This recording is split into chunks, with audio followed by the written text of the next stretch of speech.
Perfect guardian में आपका स्वागत है। और हम आपको बताएंगे रावण की महानता के बारे में। सब कहते हैं कि रावण विलेन है। मैं कहता हूं कि रावण विलेन नहीं थे। एक टाइम को हम ये इस टॉपिक को भूल जाते हैं कि हम भगवान के बारे में बात कर रहे हैं, भगवान श्री राम के बारे में या रावण के बारे में। देखिए, एक कहानी है, हर कहानी में एक हीरो होता है, एक विलेन होता है।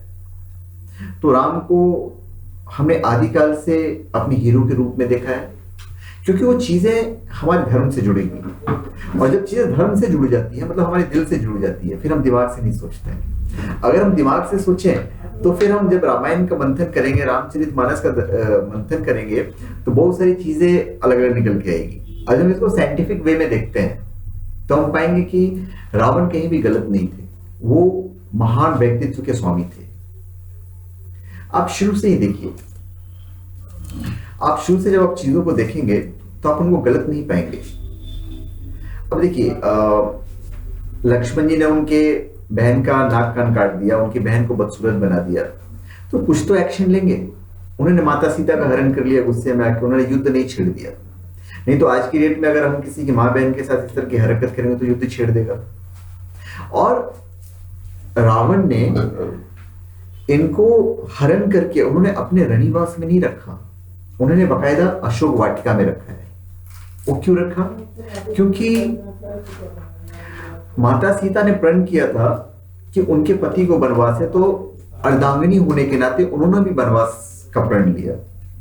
तो वनवास का जो प्रण है वो उन्होंने टूटने नहीं दिया रावण ने। उन्होंने अपने महल में ना ले जाकर उनको अपने अशोक वाटिका में रखा था कि जो वनवास की जो उनकी प्रथा है या जो प्रण है वो कायम रहे। देखिए, एक राजा होने के नाते अपने देश के अच्छाई के बारे में तो सोचेंगे ही। उन्हें अपने देश को समृद्ध बनाया। अगर आप साइंटिफिक वे में सोचेंगे तो आप ये देखेंगे वो कितना समृद्ध थे। हम कहते हैं उन्होंने इंद्र को जीत लिया, उन्होंने कुबेर को जीत लिया, तो तब पर यह नहीं कि उन्होंने इंद्र को जाके जीत लिया, कुबेर को जीत लिया। उन्होंने अपने लंका को इतना समृद्ध बना लिया कि कहने लगे भाई इन्होंने तो कुबेर को जीत के पूरी लंका को समृद्ध बना दिया। अब हम कहते हैं इन्होंने इंद्र को जीत लिया। तो इंद्र को जीतने का तात्पर्य यह हुआ कि जितनी ऋतुएं हैं उन ऋतुओं को उन्होंने कैप्चर कर लिया, अपने मन माफिक बारिश करवाना। तो इंद्र को जीतने का मतलब ये हुआ। अब साइंस के नजरिए से देखिए, तो साइंस के नजरिए से देखिए वो कितने एडवांस थे।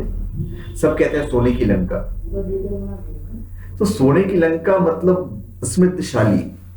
उन्होंने उस वक्त ही पुष्पक विमान बनाया था जो सौर ऊर्जा से चलती थी।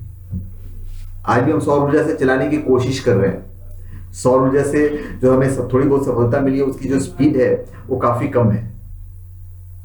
उनकी जो सौर ऊर्जा से चलने वाली जो पुष्पक विमान था, उसका जब तिथि निकालेंगे, जिस तिथि से श्री राम भगवान युद्ध जीते थे और अयोध्या पहुंचने तक की जो तिथि थी, वो काफी कम अंतराल का है। तो इतने एडवांस थे हमारे रावण।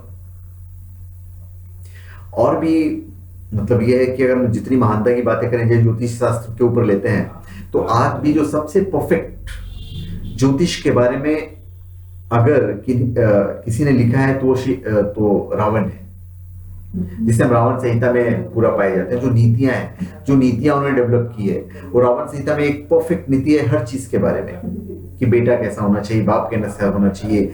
ज्योतिषी के बारे में उन्होंने जो लिखा है वो तो फिर कमाल का ही है। उनकी ज्योतिषी मतलब फेल हो ही नहीं सकती है। तो ये थे हमारे रावण। इवन सोचिए, वो प्रजा के साथ साथ अपने परिवार को कितना प्यार करते थे।